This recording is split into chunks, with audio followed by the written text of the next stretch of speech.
খোয়াবনামা মূলত একটি ফার্সি শব্দ যা খোয়াব ও নামা এই দুটি অংশ নিয়ে গঠিত। খোয়াব শব্দের অর্থ স্বপ্ন আর নামা অর্থ বিবরণী। তাই খোয়াবনামা এর আক্ষরিক অর্থ হল স্বপ্নের বিবরণী বা স্বপ্নলিপি। সম্প্রতি ভিকি জাহেদের একটি নাটক রিলিজ পেয়েছে ইউটিউবে, যার নাম হচ্ছে খোয়াবনামা। মুক্তির আগেই অবশ্য নাটকটির শুটিংয়ের একটি দৃশ্য বেশ সাড়া ফেলে দিয়েছিল, যেখানে দেখা গিয়েছিল অভিনেতা তাওসিফকে কবরের ভেতরে কাফনের কাপড় পেঁচিয়ে শুয়ে থাকতে, যেখানে তার শরীরের উপর ছেড়ে দেওয়া হয়েছিল সত্যিকারের কয়েকটি সাপ। এটি মূলত ছিল একটি স্বপ্নের দৃশ্য, যে স্বপ্নটি প্রায়ই দেখত সিয়াম নামের এক জেলখাটা আসামি, যেই চরিত্রে অভিনয় করেছেন অভিনেতা তৌসিফ। সময়টা ২০৩০ সালের। কাফনের কাপড় পরে কবরের ভেতরে গায়ের উপর দিয়ে কিলবিল করছে অসংখ্য বিষধর সাপ। এই স্বপ্ন দেখে ঘুম ভাঙে ৭০৭ নাম্বার কয়েদি সিয়ামের। আজ থেকে ২৫ বছর আগে নিজের স্ত্রীকে হত্যা করার অপরাধে ৩৫ বছরের জেল হয়েছিল তার, কিন্তু জেলখানায় ভালো ব্যবহার করার কারণে তার সাজা ১০ বছর কমিয়ে দেয়া হয়, করা হয় ২৫ বছর। অর্থাৎ আজ তার শাস্তির শেষ দিন। দীর্ঘ ২৫ বছর বন্দি জীবন কাটানোর পর আজ সে পেতে যাচ্ছে মুক্তির স্বাদ। সিয়ামের মুক্তি নিয়ে অন্য সব কয়েদিদের ভেতরে বেশ কানাঘুষা চলছে। অনেকে ভাবছে সে যেভাবে সাপের স্বপ্ন দেখছে, মনে হয় না মুক্তির পর সে শান্তি পাবে। কারো মনে প্রশ্ন, এত ভালো একজন লোক কিভাবে তার স্ত্রীকে হত্যা করলো? এই প্রশ্নের উত্তর আমরা খুঁজে পাই সিয়াম সাহেবের ভাবনার মধ্যে। সে চলে যায় ২০০৫ সালে, যখন প্রথমবার নিউ ইয়ার উদযাপনের প্রোগ্রামে সে দেখেছিল রূপাকে। রূপার প্রচণ্ড রূপের ছটা যেন আঘাত করেছিল সিয়ামকে। প্রথম দেখাতেই প্রেমে পড়ে যায় সে। সৌভাগ্যক্রমে রূপাও ঢাকায় সিয়ামের সাথে একই ভার্সিটিতে একই সাবজেক্টে ভর্তি হয়। ক্লাসে কিংবা বাসে সবখানে সিয়াম সব সময় রূপার দিকে তাকিয়ে থাকত। সিয়ামের একটা অভ্যাস ছিল, সে কোনো কিছু করার আগে টস করে নিত এবং টসে হ্যাঁ বা না যেটাই পড়তো সেই মোতাবেক কাজ করত। টসে কখনো হ্যাঁ না পড়ায় সিয়াম রূপাকে প্রপোজ করেনি, কিন্তু এর মাঝে রাশেদ নামের আরেকটি ছেলে রূপাকে প্রপোজ করে বসে, আর রূপাও রাজি হয়ে যায়। রাশেদ ছিল স্থানীয় প্রভাবশালী নেতা তুলু শিকদারের একমাত্র ছেলে, তাই রাশেদের সাথে প্রেম করার ভয়ে আর কোনো কিছু বলার সাহস পায় না সিয়াম। সিয়াম থাকতো তার বোন দুলা ভাইয়ের সাথে। সিয়ামের এভাবে মন খারাপ করে থাকা তাদেরকে কষ্ট দিত, কিন্তু ভাগ্যের কাছে মানুষ অসহায়। এরই মাঝে অদ্ভুত এক ঘটনা ঘটে। হঠাৎ রূপা জানতে পারে রাশেদের সঙ্গে অন্য এক মেয়ের সম্পর্ক আছে। যদিও রাশেদ অস্বীকার করে, কিন্তু রূপা সেই মেয়ের সাথে রাশেদের ছবি দেখতে পায়। বড় লোকের একমাত্র ছেলে বলে কথা, একটু চরিত্রের দোষ তো থাকতেই পারে। কিন্তু রূপা এই বিশ্বাসঘাতকতা মেনে নেয় না। সে ব্রেকআপ করে ফেলে রাশেদের সাথে। ভাগ্য যেন মুখ তুলে তাকায় সিয়ামের দিকে। কলেজের একটা প্রেজেন্টেশনের গ্রুপ পার্টনার হিসাবে সে পায় রূপাকে। রূপার ব্রেকআপের পর বাসায় মিষ্টি বিতরণ করে সিয়ামের দুলাভাই, আর অন্যদিকে রাশেদ মনোকষ্টে ধীরে ধীরে অন্যরকম হয়ে যেতে থাকে, যেটা তার বাবাকে কষ্ট দিতে থাকে। সিয়ামের দুলাভাই হেলাল সাহেবের একটা ফটো স্টুডিও ছিল, সেখানে একদিন ছবি তুলতে আসে রূপা। তিনিও সুযোগ মতো সিয়ামকে একা দোকানে রেখে বেরিয়ে যান। সেদিন নামে ঝুম বৃষ্টি। অনেক আগে এরকম এক বৃষ্টির রাতে সিয়ামের মা বাবা অ্যাক্সিডেন্ট করে মারা গিয়েছিল, তাই সিয়াম সবসময় বৃষ্টি এড়িয়ে চলত। কিন্তু সেদিনের বৃষ্টিতে সিয়াম রূপার মনের গভীরে জায়গা করে নেয়। এদিকে রূপার সাথে সিয়ামের এত ঘনিষ্ঠতা দেখে রাশেদ দলবল নিয়ে তাকে মারধর করে। এই ঘটনার পর রাশেদের প্রতি রূপার ঘৃণা আরও বেড়ে যায়। সিয়াম বুঝতে পারে এটাই সুযোগ্য সময়। প্রথমে একদিন রূপার বাসার জানালা দিয়ে প্রপোজ করতে গিয়ে অজ্ঞান হয়ে পড়লেও পরের দিন রূপাকে নদীর পাড়ে ঘোরাতে নিয়ে গিয়ে প্রপোজ করে সিয়াম।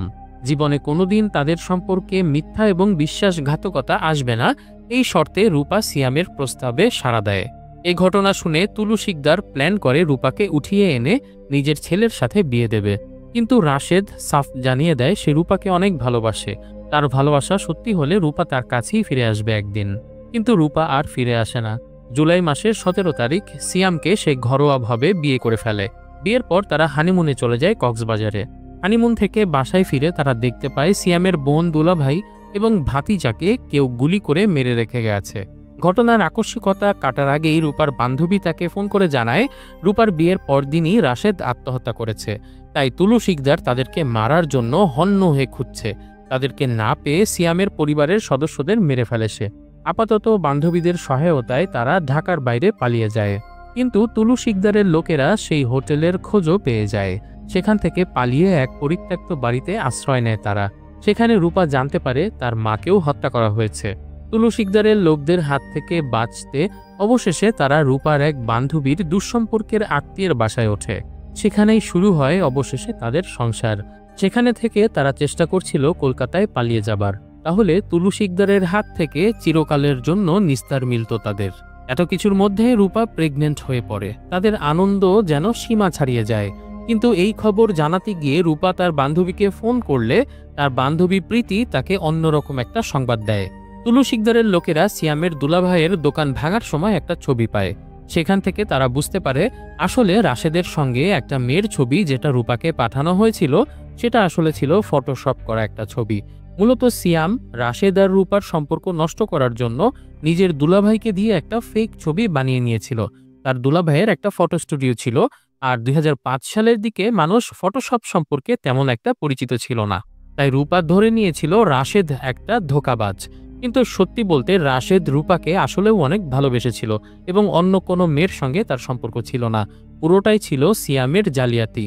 রূপা সত্যিটা ফোনে জানার পর হতবিহ্বল হয়ে পড়ে। সিয়ামের ধোঁকাবাজি সে মেনে নিতে পারছিল না। এভাবে বিভ্রান্ত করে সিয়াম রূপাকে বিয়ে করেছে।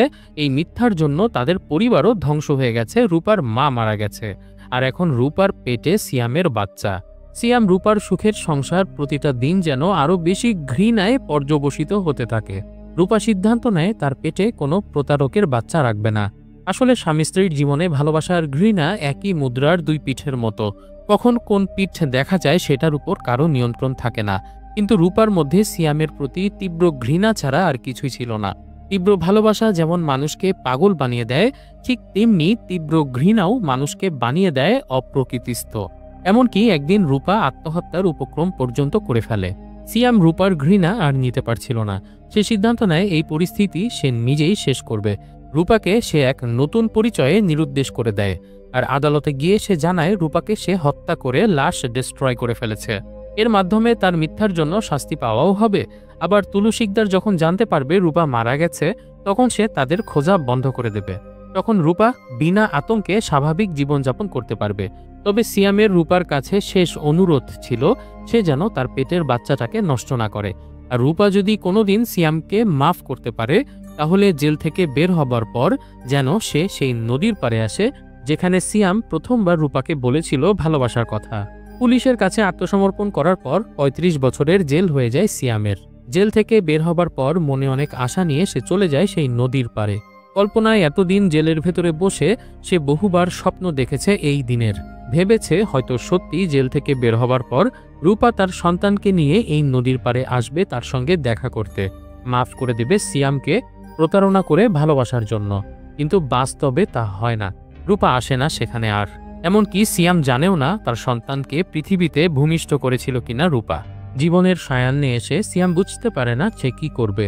একটা লিখায় পড়েছিল সে, মানুষ যদি পানির নিচে অনেকক্ষণ মুখ ডুবিয়ে রাখে তাহলে তার ফুসফুস যখন অক্সিজেনের অভাবে হাহাকার করতে করতে মৃত্যুর খুব কাছে পৌঁছে যায়, তখন মৃত্যু যন্ত্রণা লাঘব করার জন্য মানুষের ব্রেইন তার স্মৃতির ভাণ্ডার থেকে মানুষের সবচেয়ে প্রিয় মানুষের চেহারা তাকে দেখায়। জেলখানায় সিয়াম প্রায়ই পানির ড্রামে নিজের মাথা চেপে রাখত, কিন্তু কখনোই একদম শেষ পর্যন্ত চেপে রাখতে পারত না। অনেকদিন পর রূপাকে খুব দেখতে ইচ্ছে করছিল তার। এখন জীবনে তার আর কিছুই পাওয়ার নেই, তাই এক পা দুপা করে সে নেমে পড়ে নদীর গভীরে, হারিয়ে যায় অনন্তকালের গহ্বরে। মৃত্যুর আগে কি সিয়াম রূপার চেহারা দেখতে পেরেছিল, নাকি পূরণ হয়নি তার শেষ ইচ্ছা, সেটা আর আমরা জানতে পারি না। এভাবেই শেষ হয় খোয়াবনামা নাটকের কাহিনী। এই নাটকে বেশ কিছু ব্যাপার লক্ষ্য করার মতো ছিল। সিয়ামের কয়েদি নাম্বার ছিল 707। সাধারণত 707কে বলা হয় দ্য এঞ্জেলস নাম্বার। 666কে যেমন শয়তানের নাম্বার বলে ধরা হয়, 707কে এর উল্টো অর্থাৎ ভালো শক্তির নাম্বার হিসেবে ধরা হয়। এর মাধ্যমে মানুষের ভেতরে আধ্যাত্মিক বিকাশ বা ভালো রূপান্তরকে বোঝায়। আমরা দেখতে পাই জেলে থাকা অবস্থায় কিন্তু সিয়ামের একটা ভালো রূপান্তর ঘটেছিল। সিয়াম প্রায়ই স্বপ্ন দেখত সে কবরে শুয়ে আছে আর তার উপরে ঘুরে বেড়াচ্ছে অনেকগুলো সাপ। এর বেশ কিছু ব্যাখ্যা হতে পারে। সাধারণত স্বপ্নে সাপ দেখা অর্থ জীবনে শত্রু বৃদ্ধি পাওয়া, কাছের কোনো মানুষের বেইমানি বা আসন্ন বিপদের আগাম সংকেত পাওয়া। সিয়ামের স্ত্রী রূপা যেহেতু তাকে ঘৃণা করত, খুব বেশি সম্ভাবনা আছে সিয়ামের জন্য সে অপেক্ষায় না থেকে হয়তো অন্য কারো সাথে নতুন করে জীবন শুরু করেছিল। সিয়ামের কারণে সে বিপদে পড়েছে ঠিকই, কিন্তু এই সিয়ামই 25 বছর কারাভোগের বিনিময়ে তুলু শিকদারের ক্ষোভের হাত থেকে তাকে বাঁচিয়ে দিয়েছে। কাছের মানুষের এই প্রতারণার রূপক হিসেবেই হয়তো সিয়াম প্রায়ই এই স্বপ্নটা দেখতে পেত। আর একটা ব্যাখ্যা হতে পারে, সেটা হলো সিয়ামের কবরের শাস্তির পূর্বাভাস। সিয়াম রূপার সাথে প্রতারণা করেছে, তার করা চাতুরির কারণে রাশেদ আত্মহত্যা করেছে, আর জেল থেকে বের হয়ে সিয়াম নিজেই পানিতে ডুবে আত্মহত্যা করেছে, যা ধর্ম মতে মহাপাপ। কাজেই তার আখিরাতের আগাম আযাবের সতর্কতা হিসেবেই হয়তো সে এই স্বপ্নগুলো দেখত। এছাড়াও সে ফটোশপ করে যেভাবে রূপাকে ধোঁকা দিয়েছে আর রাশেদের জীবন নষ্ট করেছে, এই দুজনের হক নষ্ট করার শাস্তি তাকে পেতেই হতো। কথায় যতই থাকুক everything is fair in love and war, আসলে এগুলো মানব সৃষ্টি বুলি মাত্র।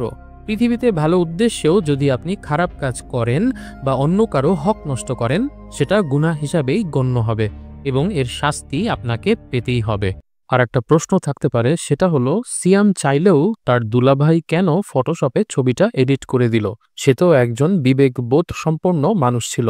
আসলে এখানে দুটো ব্যাপার ঘটেছে। একটা হলো সিয়ামকে তার দুলাভাই খুবই ভালোবাসতো, তাই সিয়ামের কষ্ট সে সহ্য করতে পারছিল না। আর একটা ব্যাপার হলো, নাটকে আমরা দেখতে পাই সিয়ামের সামনে তার দুলাভাই তার এক প্রাক্তন প্রেমিকার সাথে ঝামেলায় জড়িয়ে পড়েছিল। সিয়ামের বোনকে বিয়ের আগে তার দুলাভাইয়ের আরও একটা সম্পর্ক ছিল, ব্যাপারটা সে জেনে যাওয়ায় তার দুলাভাই একটু ভয়েও হয়তো ছিল। এজন্য সিয়াম যখন তাকে ফটোশপে ছবিটা এডিট করে দিতে বলে, সে না করতে পারেনি। তবে এই কাজের ফল তাকে ভোগ করতে হয়েছে নিজের এবং নিজের পরিবারের জীবন দেওয়ার মাধ্যমে। আরেকটা ব্যাপার যেটা আমার মনে হয়েছে, আসলে সিয়ামের শাস্তি কিন্তু হয়েছিল 35 বছর। সেখান থেকে 10 বছর সাজা কমিয়ে তাকে মুক্তি দেওয়া হয় তার ভালো ব্যবহারের জন্য। কিন্তু এই যে 10 বছর আগে ছাড়া পাবার তথ্যটি কি আসলে রূপা জানতো কিনা, সেই ব্যাপারে আমার প্রশ্ন আছে। এমনও হতে পারে রূপা হয়তো জানতো যে সিয়াম 35 বছর পরেই ছাড়া পাবে এবং সে হয়তো 35 বছর পরে ঠিকই সেই নদীর পাড়ে আসতো, কিন্তু সিয়াম 10 বছর আগে মুক্তি পেয়ে ভেবে নেয় যে রূপা আর ফিরবে না। হয়তো এভাবে করেই প্রকৃতি সিয়ামের সাথেও একটা প্রতারণা করে শেষ পর্যন্ত। প্রিয় দর্শক, আপনাদের কি মনে হয় সেটা কমেন্ট করে জানান। আমাদের আজকের ভিডিওটি এখানেই শেষ করছি। ভিডিওটি ভালো লাগলে লাইক করুন, কমেন্ট করে উৎসাহিত করুন এবং এরকম আরও ভিডিও পেতে চাইলে আমাদের চ্যানেলটি সাবস্ক্রাইব করে দিন। আমাদের কিন্তু একটি ফেসবুক পেজ আছে, আর ফর রিভিউ বাংলা নামে। আমাদের সাথে ফেসবুকে কানেক্টেড হতে চাইলে পেজটি ফলো করে আসতে পারেন। সবাই অনেক ভালো থাকবেন, সুস্থ থাকবেন, এই কামনায় বিদায়।